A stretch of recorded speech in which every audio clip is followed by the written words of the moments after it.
오늘은 누가복음 24장 1절에서 6절까지 말씀으로 이론이 아닌 실제의 부활신앙이라고 하는 주제로 하나님 말씀을 증거하도록 하겠습니다. 오늘은 지난주에 못다한 부활신앙에 대해서 한번 은혜를 나누었으면 좋겠습니다. 며칠 전 오래된 저의 친구가 있는데 그 친구에게 전화 한 통화가 왔습니다. 최근에 이 친구가 새로운 사업을 시작을 했는데 그만 1년도 못 되어 접어야 될 그럴 지경에 왔다고 하는 그런 이야기였습니다.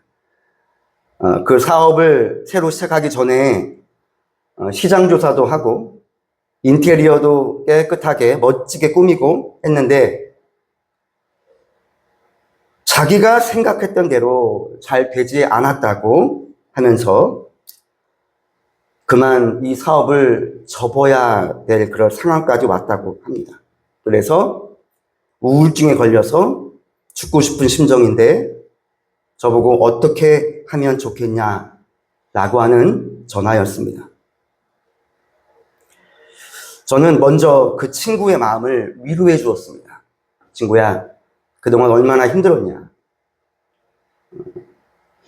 사업체를 하나 새로 시작한다는 게 이게 참 쉽지가 않는데 돈도 많이 들어가잖아요. 그리고 그 친구를 공감을 해 주었습니다. 그러면서 얘기하면서 그 친구의 마음이 열렸습니다. 그래서 이때다 싶어서 바로 복음을 전했습니다.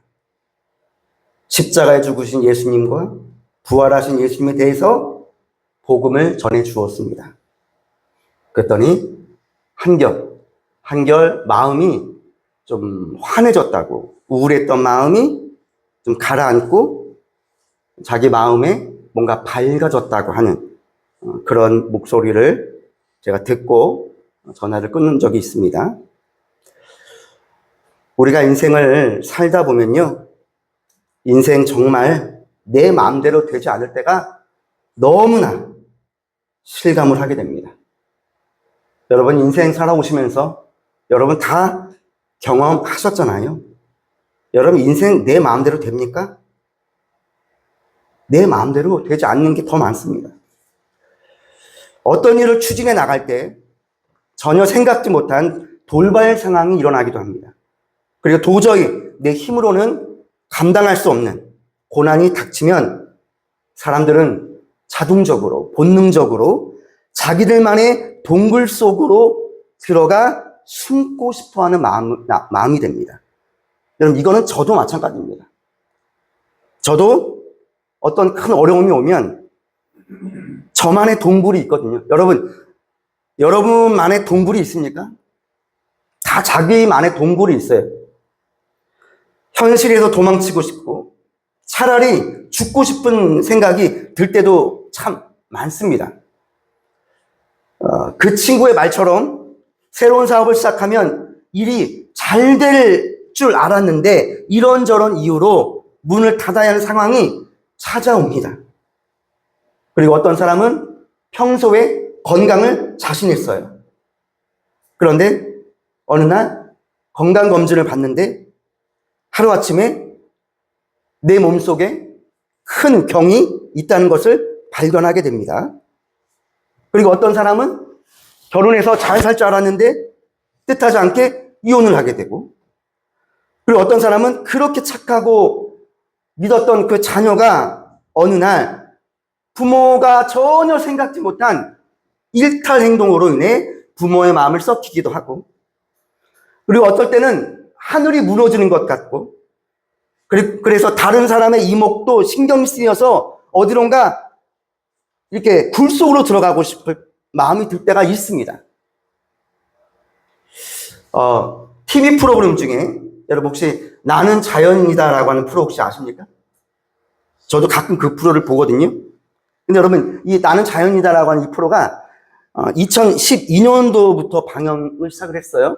그러니까 지금 몇 년 됐습니까? 13년 됐어요. 여러분 어떤 한 프로가 이 10년을 넘긴다는 건 이건 쉬운 게 아니거든요. 보통은 10년 안쪽에 다 그 프로가 없어집니다. 그래서 다른 프로로 이렇게 대치되잖아요. 근데 이 나는 자연이다 이 프로는 지금 13년 된 인기 장수 프로입니다. 자, 그러면 이 나는 자연이다라고 하는 이 프로를 누가 많이 볼까요? 어떤 연령대에서 이 프로가 인기가 많을까요? 네. 중, 장, 노년층입니다. 중년, 장년, 노년층에 이르는 남성들에게 그렇게 인기가 많아요. 여러분 혹시 그 도시어부 아세요? 도시어부? 도시어부와 함께 이 프로가 아버지들의 무한도전이라고 불릴 정도로 인기가 많습니다. 그 이유가 뭘까요? 바로 아버지들은 가장이잖아요, 여러분, 가장. 아버지들이 가장들이기 때문에 힘들다고 하는 티도 못 내요. 그리고 속으로 끙끙 앓는 거예요. 꾹꾹 참고 지내야 되는데 나는 자연이다라고 하는 프로를 보면서 대리만족을 하는 거예요. 나는 자연이다라는 그 프로를 보면 거기 나오는 그 자연인들이 있잖아요. 너무 부러워요. 나도 이 끔찍한 현실을 피해서 산속으로 들어가고 싶어요.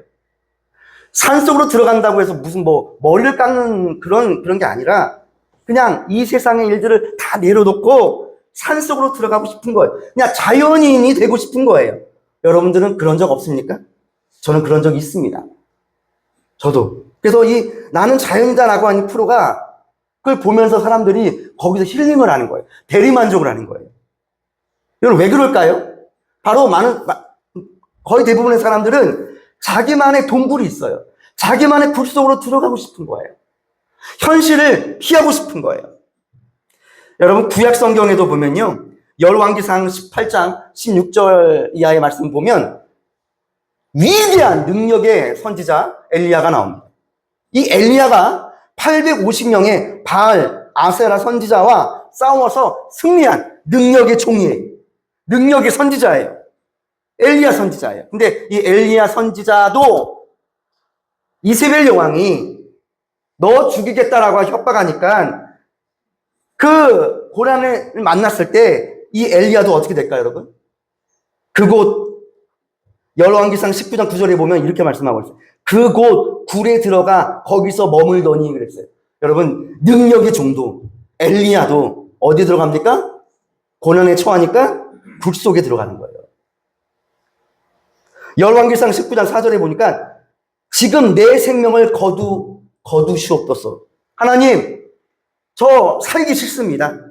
그냥 제 생명을 거두어 가 주시옵소서. 이렇게 하나님께 자기를 차라리 죽여달라고 간청을 하게 되는 모습을 보게 되는 것이죠. 여러분 엘리야 선지자가 얼마나 성령에 충만한 사람이었습니까? 하나님이 그 엘리야 선지자를 얼마나 크게 사용한지 모릅니다.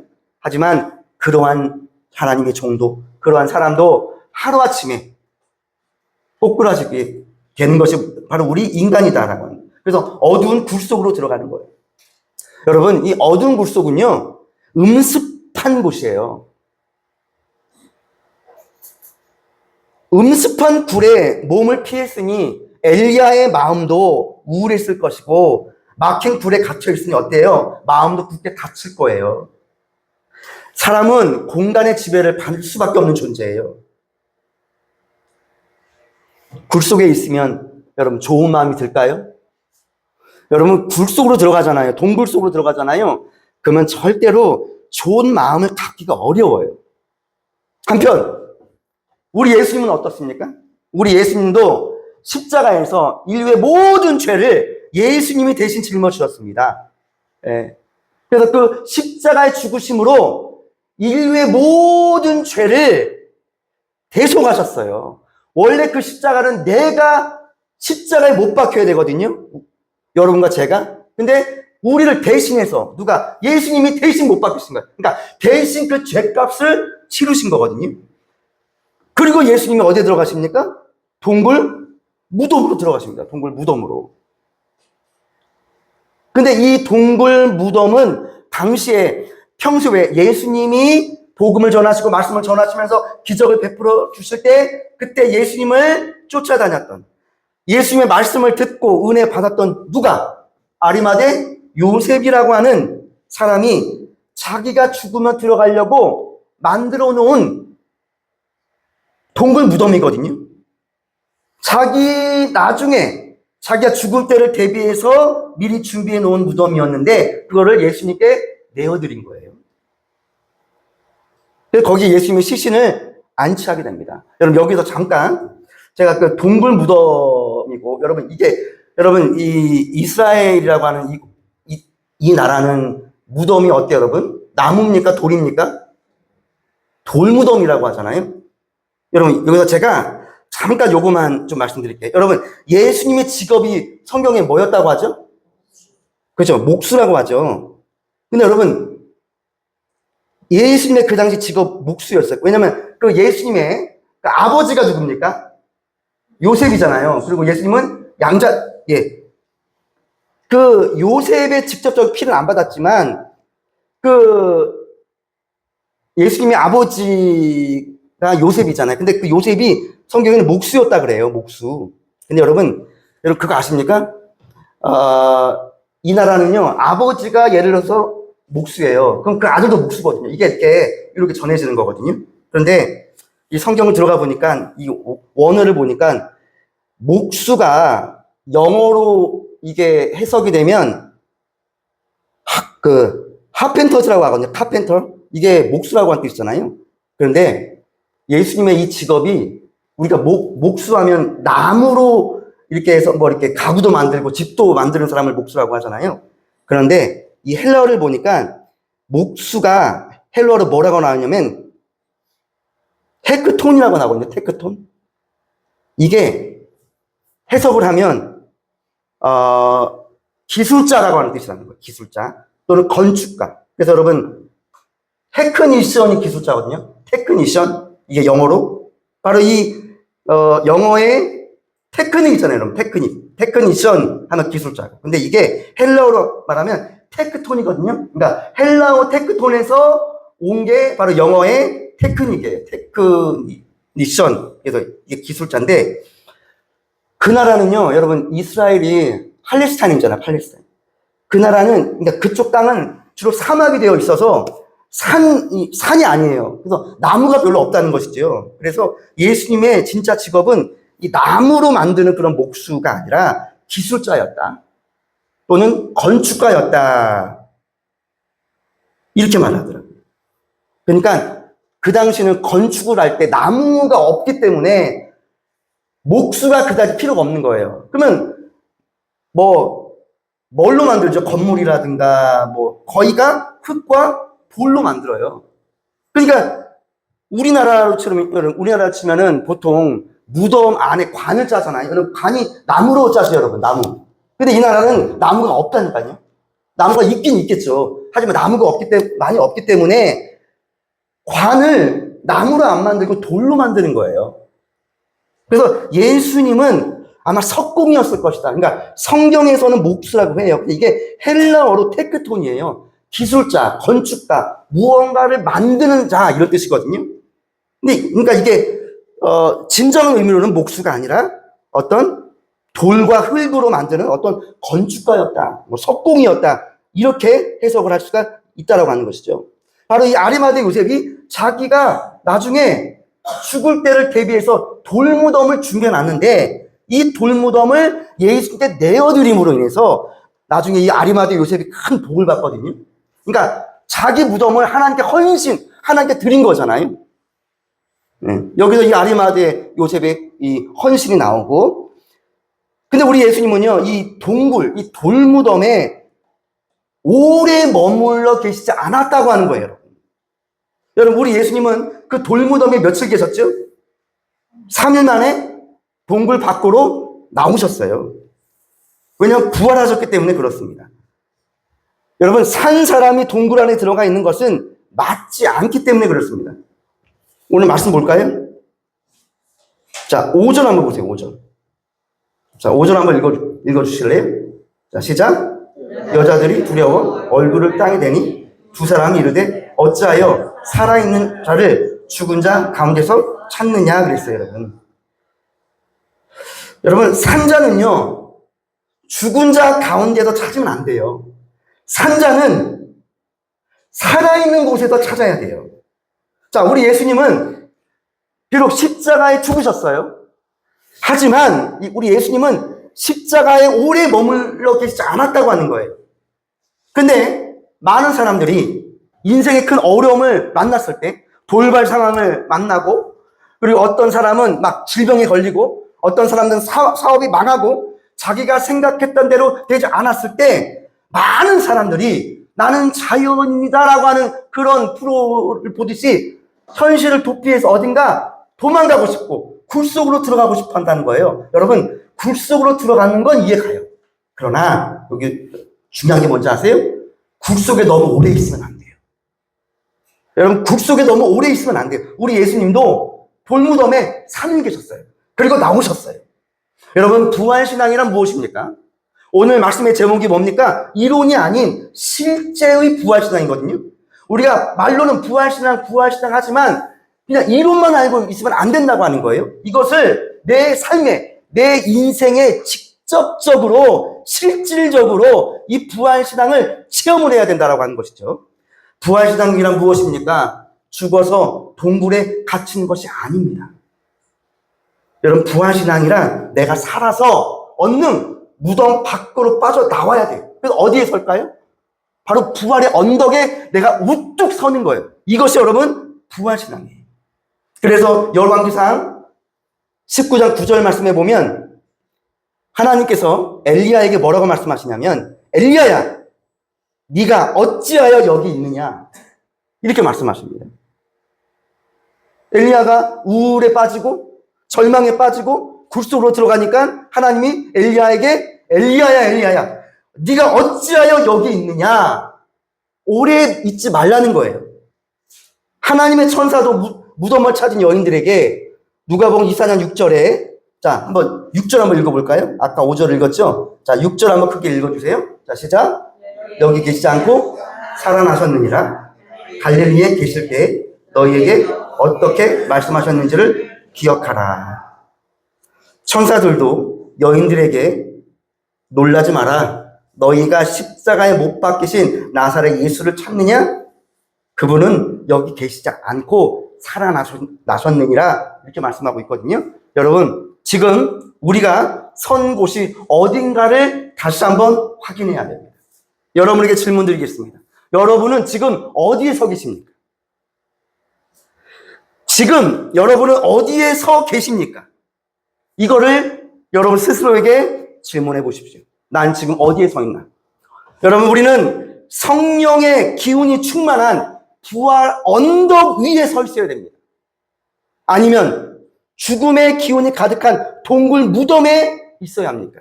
이 둘 중을 선택입니다. 어떤 분은 지금도 죽음의 기운이 가득한 동굴 무덤에 들어가 있는 분들이 있습니다. 비록 몸은 교회에 왔지만 내 생각과 내 모든 마음은 동굴에 있는 거예요. 동굴 무덤에 있는 거예요. 그러나 어떤 분들은 아무리 인생의 힘든 문제를 만나도 성령의 기운이 충만한 어디? 부활의 언덕에 우뚝 서 있는 분이 있는 거예요. 시편 1장 1편 1절에 보면 이렇게 말씀하죠. 복 있는 사람은 악인의 꾀를 따르지 아니하며 죄인들의 길에서 서지 아니하며 오만한 자들의 자리에 앉지 아니하고 그랬거든요. 여러분, 복 있는 사람은 어디에 앉느냐, 어디에 서 있느냐가 중요한 거예요. 복이 있는 사람은, 여러분, 우리들은 부활의 증인들입니다. 여러분, 교회가 부활의 증인들의 공동체인 줄 믿습니다. 부활의 증인들은 어디에 있어야 됩니까? 동굴, 죽음의, 여러분, 동굴은 죽음의 기운이 꽉 찬 곳이거든요. 우울함과 절망으로 가득 찬 곳이 동굴이에요. 여러분, 동굴은 사람 사는 곳이 아닙니다. 몸을 숨기는 곳이고 승리자가 아닌 도망자가 들어가는 곳이에요. 여러분, 동굴은 공포 영화에 보면 자주 등장하는 장소예요. 여러분, 동굴에 들어가 보십시오. 그러면 거기 뭐가 있습니까? 저는 영화를 좋아해서 공포 영화 보면 동굴을 소재로 한 영화가 많은데 그 안에 어떤 사람들이 그냥 재미로 동굴 안에 들어갔대요. 들어가니까 뭐가 있습니까? 박쥐가 나오는 것이죠. 여러분, 박쥐는 음흉한 동물이잖아요. 밝은 동물이 아닙니다. 그리고 동굴에 들어가니까 뭐가 있습니까? 죽은 동물들의 사체가 있어요. 뼈들이 있는 거예요. 여러분, 동굴이라고 하는 것은요, 쾌쾌한 냄새 나고 역겨운 냄새가 나는 거예요. 기분 나쁜 냄새가 가득 찬 곳이 여러분 동굴이에요. 여러분, 그래서일까 동굴 안에 누워 계셨던 우리 예수님은 부활하시면서 몇 가지 행동을 하시는데, 제가 이걸 여러분 한번 우리 예수님이 그 아리마대 요셉이 준비한 그 동굴 무덤, 그 돌무덤에서 부활하실 때를 한번 여러분 생각을 한번 해보시길 원해요. 자, 먼저 예수님은 그 시체를 감싸 안은 세마포가 있어요. 그 세마포를 둘둘 이렇게 말았다고 이렇게 몸을 칭칭 감았어요. 근데 예수님은 어떻게 부활하셔서 어떤 행동을 취하십니까? 몸을 감고 있던 세마포를요 풉니다. 성경에 이 시체를 감싸 안고 있는 세마포란 억압과 눌림을 상징하거든요. 근데 그 세마포를 풀어서 자유의 몸이 되셨고, 두 번째는 눕혀놓은 돌 위에서 일어나셨다는 거예요. 여러분, 눕는 것은요 죽음을 연습하는 거예요. 그러나 생명 있는 자는 어떤지 아세요? 자리에서 일어나는 거예요. 자, 여러분, 그런 의미에서 한번 옆에 분을 바라보고 이렇게 말씀해 주세요. 우리 자주 눕지 말고 자주 일어나 걸읍시다. 시작. 여러분, 이 사람이 어떤 상처를 받거나 어떤 큰 문제를 만나고 절망하고 좌절하잖아요. 그럼 사람의 행동이 어떻죠? 일어납니까? 아니면 눕습니까? 누워요. 여러분, 이 눕는다는 것은요 죽음을 연습하는 거거든요. 그러나 살아있는 자는요 자꾸 일어납니다. 자꾸 일어나서 어떤지 아세요? 자꾸 걸어요. 햇빛도 보는 거예요. 여러분, 우울증에 걸린 분들이 병원에 가잖아요. 그러면 의사 선생님이 제일 먼저 뭐라고 말씀하는지 아세요? 햇빛 보고 걸으라고 해요. 그러나 절망에 빠지고 우울에 빠진 사람들은요 밖으로 나가기가 싫어요. 그냥 하루 종일 누워있어요. 여러분, 이러면 안 돼요. 자, 그리고 세 번째는 뭐냐면 닫혀있는 돌문을 여셨어요. 여러분, 닫힘이라고 하는 건 뭐냐면 갇혀있는 걸 의미하는 겁니다. 답답하기 때문에 과감하게 돌문을 열어야 돼요. 그리고 무덤 밖으로 나와야 돼요. 자, 네 번째는 뭐냐면 어두운 동굴 무덤에서 빛의 언덕으로 나오신 거예요. 여러분, 어둠은 사탄이 역사하는 곳이에요. 그래서 범죄가 밤에만 일어나는 거예요. 밤에. 혹시 여러분 자녀분들 밤 늦게까지 집에 안 들어온 우리 그 자녀들 있어요? 그거 막아야 돼요. 우리 학생들 이제는 머리 크고 뭐 이제는 몸도 크고 이러면 어때요? 밤 늦게 들어온다고요. 여러분, 그 밤에 뭐 합니까? 여러분, 밤에 뭐 할까요? 여러분, 사단은 밤의 역사예요. 저는 그런 의미에서 여러분이 저녁 일찍 주무시기를 축복합니다. 여러분, 이 죄라고 하는 것이요 많은 경우가 이 밤에 일어나거든요. 여러분, 어둠은 사단이 역사하는 곳이고 빛은 성령님이 활동하는 곳이에요. 자, 그리고 다섯 번째는 뭐냐면 냄새거든요. 여러분, 이 동굴은 어때요? 역하고 쾌쾌한 냄새가 나는 거예요. 냄새를 바꿔야 돼요. 자, 여섯 번째는 뭡니까? 소리거든요. 여러분, 동굴은 슬픔과 통곡 소리로 가득 찬 곳이 무덤이에요. 돌무덤이에요. 그런데 거기서 빠져나와야 돼요. 그리고 어떤 웃음? 기쁨과 소망과 감사의 웃음으로 바꿔야 돼요. 자, 그래서 고린도전서 15장 51절에서 한번 54절 이 말씀 한번 우리 한번 찾아보겠습니다. 고린도전서 15장 51절. 고린도전서 15장 51절에서 54절까지 한번 읽어보겠습니다.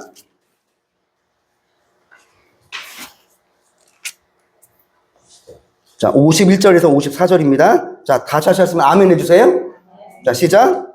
보라, 내가 너희에게 비밀을 말하노니 우리가 다 잠잘 것이 아니요 마지막 나팔의 순식간에 후련히 다 변화되리니 나팔 소리가 나매 죽은 자들이 썩지 아니할 것으로 다시 살아나고 우리도 변화되리라.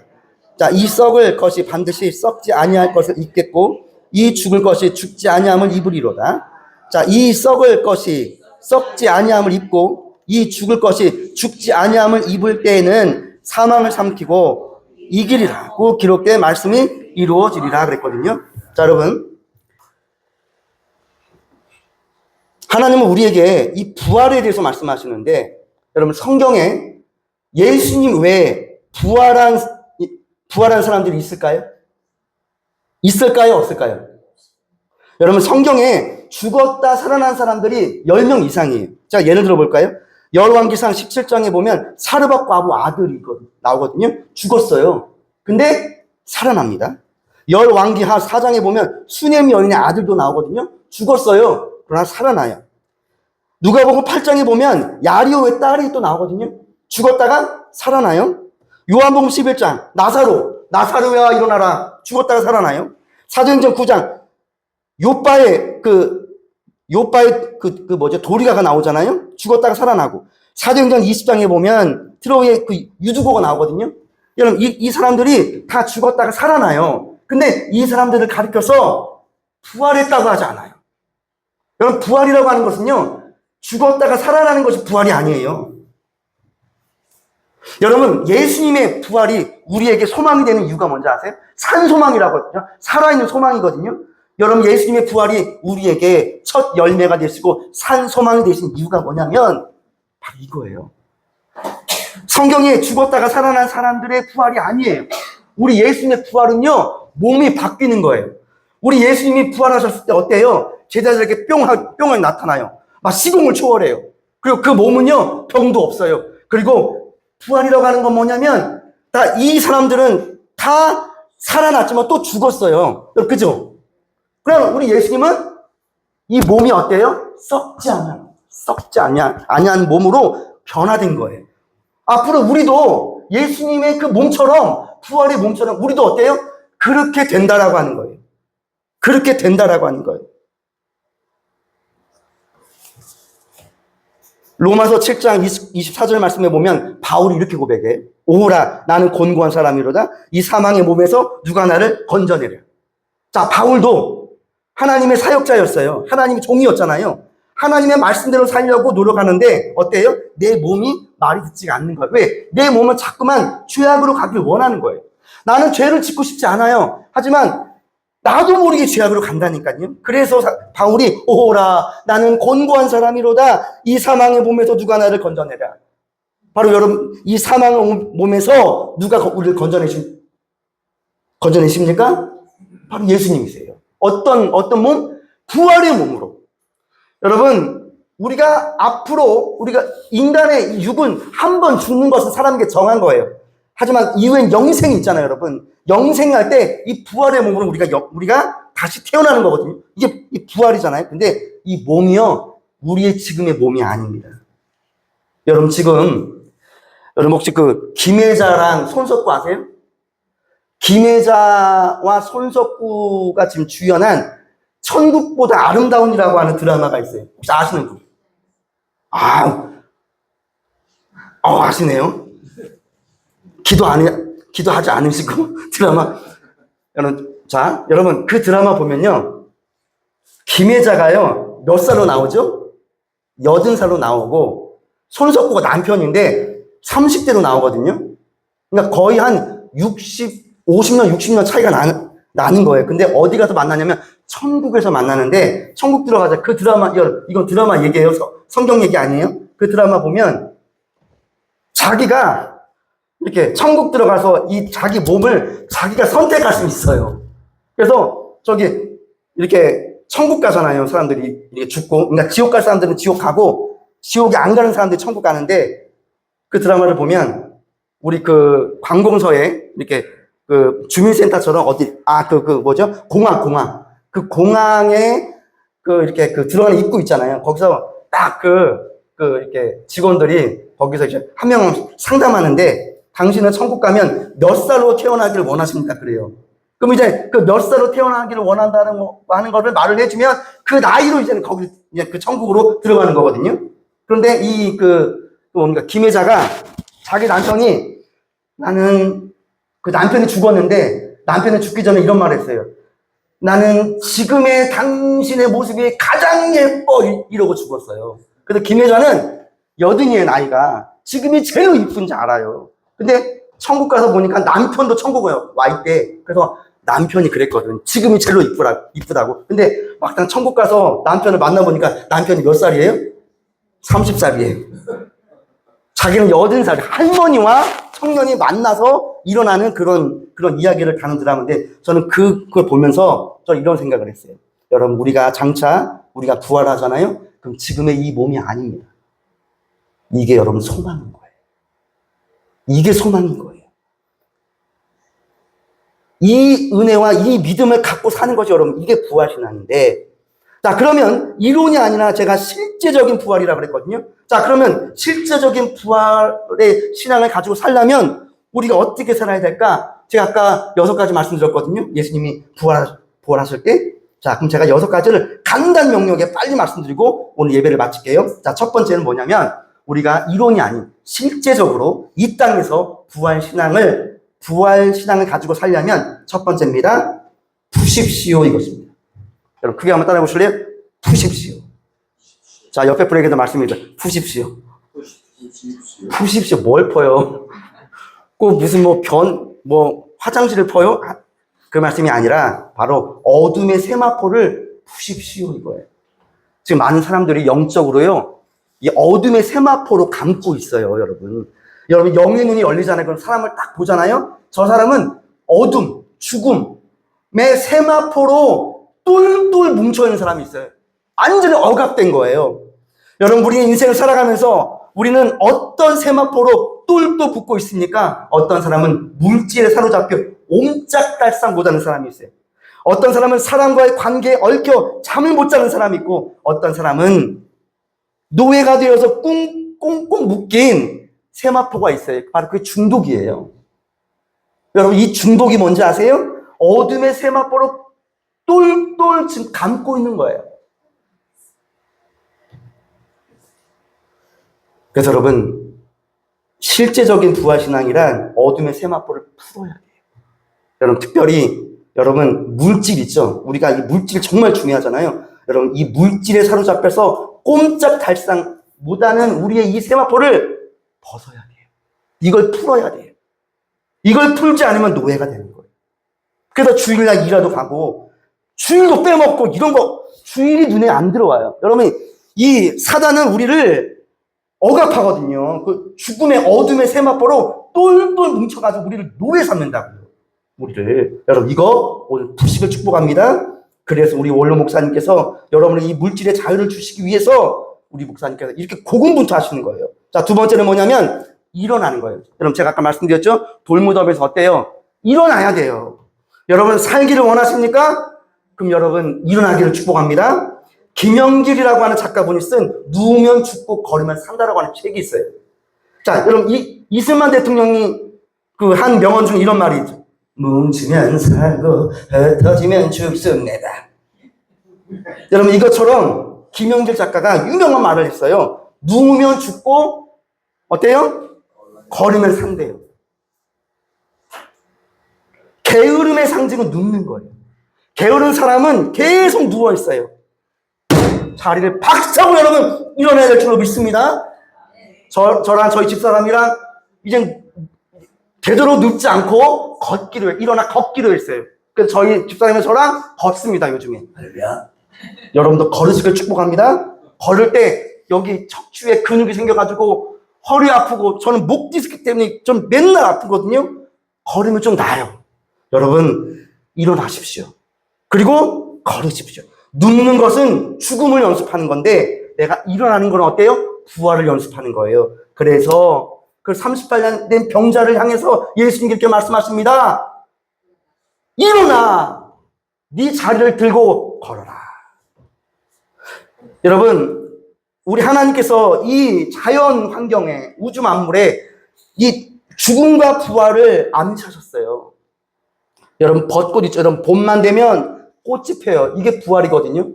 여러분, 겨울에 벚꽃 보세요. 깡마른 나무가 어떻게 저 나무 속에서 꽃이 피어날까 생각을 못 해요. 근데 3월 딱 되잖아요. 벚꽃이 피더라고요. 진달래가 피더라고요. 참 신기해요. 그리고 여러분, 애벌레가 나중에 나비가 되잖아요. 여러분, 개똥벌레 아시죠? 개똥벌레. 나는 개똥벌레 어쩔 수 없네. 그 노래도 있어요. 여러분, 개똥벌레가 나중에 뭐 되는지 아세요? 반딧불을 되는 거예요. 우리가 매일 잠자고 일어나는 거 있잖아요. 이거는 우리는 매일 죽음과 부활을 매일 연습하는 거예요. 여러분, 이것처럼 여러분 우리 안에도 그리스도 말씀이 부활해야 됩니다. 여러분, 이 부활이라고 하는 의미는 내가 몸이 부활하는 것도 있지만 안과 밖의 말씀이 있잖아요. 안의 말씀은요, 내 안에 그리스도의 말씀이 부활되는 걸 의미하는 거예요. 여러분, 과거에 정철 영어 선생님의 대한민국 죽은 영어 살리기란 영어 프로가 있었어요. 저 한때 그 정철 영어 선생님의 그 대한민국 죽은 영어 살리기 프로젝트 해가지고 저도 그 영어 교육을 저도 받은 적이 있거든요. 여러분, 생활 영어가 뭡니까? 우리가 영어를 잘 못해서 문제잖아요. 근데 여러분, 생활 영어가 어려운 단어가 아니에요. 쉬운 단어인데 우리가 안 쓰니까 우리 안에 영어 단어가 죽어 있는 거예요. 여러분, 웬만한 영어 단어는 우리는 초등학교 때부터 중학교, 고등학교 때 영어를 공부를 해놨기 때문에 우리 안에 이 단어가 많아요, 여러분.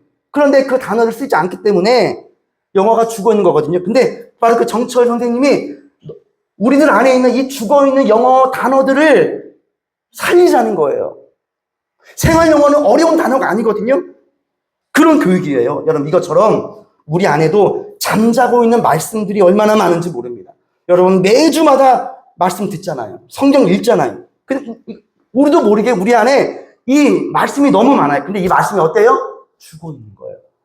그러면 이 주일날 뭐 시키는 거예요? 그 말씀을 부활시키는 거예요. 그것이 바로 부활한 말씀이 바로 그리스도의 말씀이에요. 내 안에 깨달아져서 오늘날이 된 그 말씀이 그 말씀의 힘으로 살아가는 것이 바로 어떤 신앙이다? 부활신앙이다. 여러분, 오늘 이 주일날 여러분 안에 죽어있는 말씀이 깨어나시길 축복합니다. 예, 이게 이게 부활이에요, 여러분. 이게 부활이에요. 자, 세 번째는 뭐냐면, 그래 따라 보세요. 여십시오. 여러분, 열어야 돼요. 여러분, 말씀 앞에서 심령의 문을 여시길 축복합니다. 사람과의 관계에서도 마음의 문을 여십시오. 여러분, 문을 닫고 있잖아요? 그럼 상대방도 못 들어오지만 나도 못 나갑니다. 많은 사람들이 고립하면서 인생을 살아갑니다. 우울의 늪에 빠질 염려가 많은 거예요. 여러분, 고립되지 마세요. 여러분, 여세요. 여러분, 교회 오시잖아요? 마음의 문도 여세요. 여러분, 마음의 문을 활짝 여는 이 행동 중에 하나가 뭔지 아세요? 하나님 말씀을 딱 듣고, 아, 저 말씀이 내 말씀으로 믿어진다. 그럴 때 여러분, 아멘 하시길 축복합니다. 아멘. 이 아멘이 뭔지 아세요? 저는 열었다는 거예요. 근데 어떤 분은 교회 오셔서 입을 뻥끗도 안 합니다. 절대 아멘 안 돼. 절대 아멘 안 돼. 이런 분이 있어요. 근데 저희 교회는 한 분도 없어요. 여러분, 아멘이라고 하는 거는 마음의 문을 여는 거예요. 마음의 문을 여는 거예요. 오픈하는 거예요. 오픈할 때 어때요? 성령님이 내 안에 들어오시고 나도 주님 안으로 들어가는 거예요, 여러분. 그리고 인간과의 관계에서도 열어야 돼요. 여러분, 오픈하시길 축복합니다. 자, 네 번째는 뭐냐면, 자, 무덤의 문을 열었잖아요? 그 다음 어때요? 빛으로 나아가야 돼요. 이것이 네 번째거든요. 여러분, 환경이 어두우면 마음도 어두워지는 거예요. 마음이 어두우면 사는 것이 행복하지 않아요. 그래서 여러분, 사단은 어둠에 거할 때 우리에게 접근하는 거예요. 여러분, 사단의 본질은 어둠이에요. 그러나 하나님의 본질은 빛이에요. 그래서 여러분, 우리는 세상에 나가 세상의 빛과 소금이 되어라 그랬잖아요. 여러분, 빛된 삶을 살아야 돼요. 빛. 이것이 부활신앙이에요. 자, 다음 다섯 번째는 뭐냐면 크게 한번 따라해보세요. 향기를 바라십시오. 시작. 자, 옆에 분에게 우리 향기를 바랍시다. 시작. 네. 여러분, 동굴은 냄새 맡으면 어때요? 썩은 냄새예요. 여러분, 사람마다 향기가 있어요. 사람마다 풍기는 향기가 있어요. 어떤 사람을 만나잖아요? 그러면 없던 우울함이 생겨요. 없던 짜증도 생기고, 없던 불평도 생기고, 없던 원망도 생겨요. 그건 뭐냐면 그 사람에게서 풍겨져 나오는 향기가 있어요. 향수풀, 그 향수가 아니고 사람마다 향기가 있답니다. 향기가 있대요. 근데 어떤 사람은 어떤지 아세요? 어떤 사람은 늘 즐거워요. 늘 기뻐요. 늘 웃어요. 저는 여러분들 혹시 그 아드님 계신 분 있어요? 그러면 저는 여러분의 가정에 여러분 며느리가 잘 들어오길 축복합니다. 할렐루야. 그리고 혹시 여기 결혼 안 하신 분이 있으면 내가 좋은 며느리가 되면 되거든요. 여러분, 제일 좋은 며느리가 어떤 며느리일까요? 돈 많은 며느리일까요? 직업적인 며느리일까요? 안 그래요. 여러분, 제일 좋은 며느리는 어떤 며느리냐? 항상 웃는 며느리인 줄 믿습니다. 아멘도 안 네요. 항상 웃어야 돼요. 여러분, 며느리는요, 음식 잘할 필요 없다고 저는 생각을 해요. 뭐 전 못 붙여도 상관없어요. 근데 계속 웃는 거예요. 웃음이 안 나와요? 그러면 여기 귀에다가 꽃 하나 꽂으세요. 그럼 웃음이 나와요. 여러분, 자, 향기 중에 제일 좋은 향기가 뭔지 아세요? 웃음의 향기. 여러분, 절대로 이거 그거 아니에요, 여러분. 할불출이라고 하나요? 저는 저희 집사람한테 저는 너무나도 감사한 게 뭐냐면 저희 집사람은 항상 웃어요. 저 사람 밝아요. 여러분, 사람은 밝아야 되거든요. 여러분, 내가 아무리 힘들고 어려워도요, 밝은 사람이 있어요. 근데 어떤 사람은 우울한 사람이 있어요. 여러분, 이 무덤에 나와 향기가 나거든요, 여러분. 여러분, 사람 중에 제일 좋은 향기는 웃음의 향기예요. 여러분, 웃으시길 축복합니다. 그럼 이런 분이 있어요. 목사님, 웃을 일이 없는데 뭘 웃습니까? 그렇지 않아요. 여러분, 내가 웃잖아요? 그럼 여러분, 웃을 일이 생깁니다. 기쁜 일이 뭐가 있어요? 맨날 쪼들리고 어려운데 안 그래요. 여러분, 기뻐해 보십시오. 그러면 기뻐할 일이 생깁니다. 목사님, 감사할 일이 뭐가 있어요? 감사가 할 일이 있어요. 감사하지. 안 그래요. 내가 조그만 거라도 감사를 찾잖아요. 여러분, 빛이 이렇게 비추잖아요. 그러면 항상 밝지 않아요. 그늘이 있어요, 여러분. 이것처럼 내 삶 속에도 감사가 어디 있냐, 감사할 조건이 뭐가 있어요? 라고 하지만 감사할 조건이 반드시 있어요. 그거를 찾는 거예요. 그리고 감사하잖아요. 그러면은 더 감사할 조건이 생깁니다.